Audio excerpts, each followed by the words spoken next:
తండ్రి అయిన దేవునికి,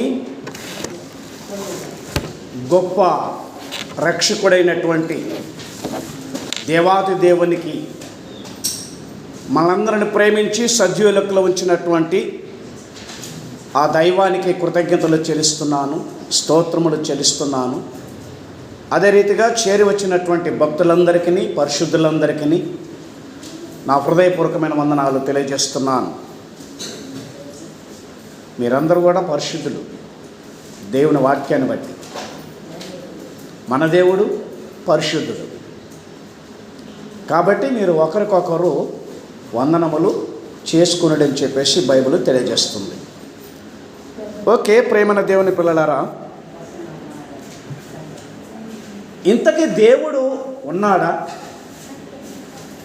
దేవుడుంటే ఇంత అరాచకాలు, అక్రమాలు, ఇంత ఘోరమైనటువంటి పాపపు కార్యాలు ఎందుకు చేస్తారు అనే డౌట్ కూడా వస్తుంటుంది చాలామంది. కానీ మనిషి యొక్క జీవితాన్ని గురించి మానవుడు ఆలోచించడు. మనము చేసే పనులు ఎలాగున్నాయని ఆలోచించడు. మన జీవితం ఎలాగుందని ఆలోచించరు. దేవుని గురించి ఆలోచన చేస్తూ ఉంటారు. కాబట్టి అసలు ఈ జగత్తు ఎలా వచ్చింది, జగత్తుకు ముందు ఏమున్నది అనే విషయాన్ని ఈ రోజున మనము అంశాన్ని ధ్యానం చేసుకుందాం.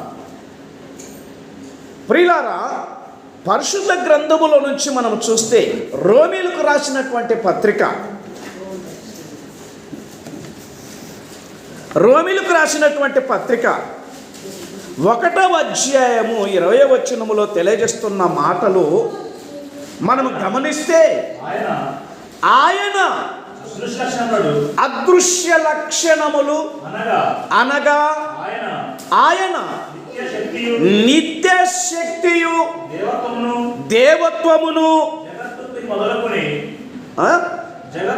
జగత్తుత్పత్తి మొదలుకొని సృష్టింపబడిన వస్తువులను ఆలోచించుట వలన త్యాటపడుచున్నది గనక వారు నిరుత్తరులై ఉన్నారు అని చెప్పేసి లేఖన భాగాలు సెలవిస్తున్నాయి. ఇంతకు దేన్ని బట్టి దేవుడు ఉన్నాడని చెప్పగలము అని చూస్తే బైబిల్ ద్వారాగా బైబిల్ మనకు స్పష్టత ఇస్తూ ఉంది. బైబిల్ మనకు బయలుపరుస్తూ ఉంది. దైవాన్ని గురించి, దేవుని గురించి అక్కడ ఏమంటున్నాడంటే, ఆయన అదృశ్య లక్షణములు అదృశ్యమనగా, అరే ఇప్పుడున్నాడు ఇంతలోనే అదృశ్యమైపోయాడు అంటారు చూసారా? అంటే కనబడనటువంటి దేవుడు. మరి కనబడని వాడిని ఎలా మొక్కుతావండి నువ్వు? కనబడని వాడిని ఎలా నమ్ముతావు నువ్వు? కానీ నమ్మాలి. అమెరికా ఉంది అని నేను చెప్తున్నాను, నువ్వు నమ్ముతున్నావా లేదా? నువ్వు చూసావా?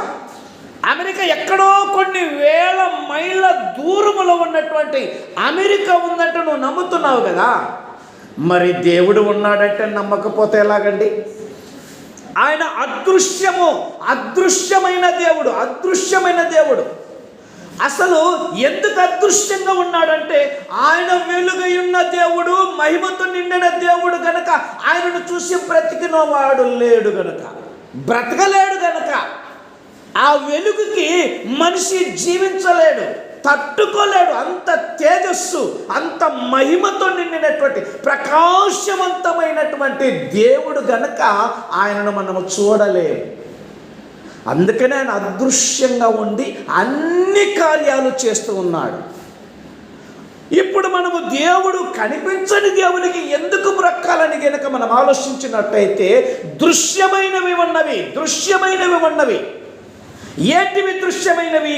నువ్వు చూస్తున్న ప్రతిదీ దృశ్యం. అంటే చేయబడినవి, ఏర్పాటు చేయబడినవి, నిర్మాణము చేయబడినటువంటి దృశ్యాలు. ఏంటివవి? ఒక్కొక్క దాన్ని, ఒక్కొక్క ప్రాణిని ఆలోచిస్తే, ఒక్కొక్క ప్రాంతాన్ని ఆలోచిస్తే ఎంత అద్భుతమో, ఒక్కొక్క ఏరియాను చూస్తే ఎంత ఆశ్చర్యంగా ఉంటుందండి, ఎంత అద్భుతంగా ఉంటుంది. కాబట్టి ఈ దృశ్యాలను చూసి మనం ఏమనుకోవాలంటే దేవుడు ఉన్నాడు, మానవుడు కలగజేసింది కాదు, మానవుడి వలన జరిగేది కాదు అని చెప్పేసి లేఖన భాగాలు సెలవిస్తూ ఉన్నాయి. అందుకనే మరొకసారి ఆ మాట చదవండి. ఆయన అదృశ్య లక్షణములు అనగా ఆయన నిత్య శక్తి, నిత్యము శక్తిమంతుడు. ఆయన ఎప్పటి నుండో ఉన్నటువంటి ఆయన ఇప్పటి వరకు కూడా శక్తి కలిగినటువంటి దేవుడు, నిత్య శక్తి. ఆయన నిత్య శక్తితో చేసిన వస్తువులు ఎలాగైతే నడుస్తూ ఉన్నాయో, ఎలాగైతే అవి నెరవేరుస్తూ ఉన్నాయో, అవన్నీ కూడా మనము మన తాత ముత్తాతల కంటే కూడా ముందున్నటువంటి ఆదాము మొదలుకొని ఇప్పటి వరకు కూడా చూస్తున్న దృశ్యాలు ఉన్నాయి. కొన్ని ఏమున్నాయి? ఆకాశం ఉంది, అందులో సమస్తమైన సూర్యుడు, చంద్రుడు, నక్షత్రాలు ఉన్నాయి. భూమిని చూస్తూ ఉన్నాము. భూమి మీద ఉన్నటువంటి కొన్ని పెద్ద పెద్ద సముద్రాలు, పర్వతాలు, ఇలాంటివి మనం చూస్తున్నాం. అద్భుతమైన జంతువులు చూస్తూ ఉన్నాం. కాబట్టి వీటన్నిటిని బట్టి ఏమంటుంది బైబిల్ అంటే దేవుడు ఉన్నాడని రుజువు చేస్తూ ఉంది. ఇప్పటికి కూడా నమ్మకపోతే, వీటన్నిటిని కలగజేసిన కర్త ఉన్నాడని నమ్మకపోతే ఆ వ్యక్తి మనిషే కాదు, ఆ వ్యక్తి దేవుని వాడు కానే కాదు. ఎవడైతే నా మాట వింటాడో వాడే నా వాడన్నాడు దేవుడు. ఎవడైతే నన్ను అంగీకరిస్తాడో వాడే నా కుమారుడు అన్నాడు. ఎవడైతే నన్ను ప్రేమిస్తాడో వాడే నా యొక్క భక్తుడు అన్నాడు దేవుడు. కనుకనే ప్రేమైన దేవుని బిడ్డలారా, ఈ అదృశ్యమైనటువంటి ఆ దేవుణ్ణి మనము కనుగొని ఆ దేవుని నమ్మితే నిత్య జీవమైన నిత్య శక్తిమంతుడు, నెక్స్ట్ నిత్య శక్తియు దేవత్వము. అసలు దేవత్వము అనగానే ఆయనలో ఉన్నటువంటి లక్షణాలు, గుణాలు ఏమిటంటే పరిశుద్ధత, నీతి, యథార్థత, న్యాయము, దయాళత్వము, కనికరము, ప్రేమ కలిగినటువంటి వాడు దైవత్వము. అది దైవ సంబంధమైనటువంటి లక్షణాలు. అలాంటి దైవత్వము కలిగినటువంటి ఆయన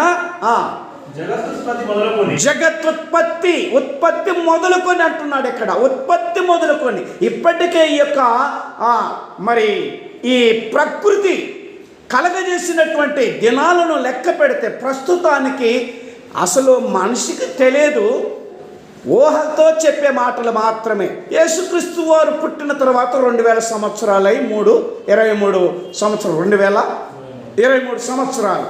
అంతకుముందు కొన్ని సంవత్సరాలు వేస్తున్నారు. మొత్తం టోటల్ వేసిన కూడా 6000 సంవత్సరాలు అంటున్నారు. కాదు, కొన్ని కోట్ల సంవత్సరాలండి. బైబిల్ ప్రకారం, బైబిల్ నమ్మితే తెలుస్తుంది, నమ్మకపోతే ఏది తెలియదు. ఒక రోజులో ఒక పని చేయడానికి ఎంత పని పడుతుందో అవన్నీ లెక్కిస్తే చాలా కోట్ల సంవత్సరాలైంది భూమి ఏర్పాటు చేసి. అందుకనే జగత్తుత్పత్తి మొదలుకొని ఇప్పటి వరకు మనం చూస్తే